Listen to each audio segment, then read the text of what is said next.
Radon is an invisible and odorless radioactive gas that comes from the ground and is found in every home.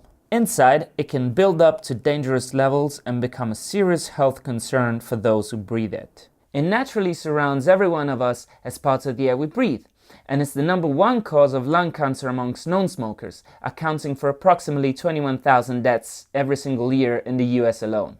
The difficulty with measuring radon levels is that they fluctuate constantly due to things like ventilation, weather, internal pressure, and building structures and materials. Therefore, to get an accurate indication of your radon levels, you need to measure your long-term exposure to it. Hence, long-term measurement is essential. To measure radon over time, you can use a digital radon detector.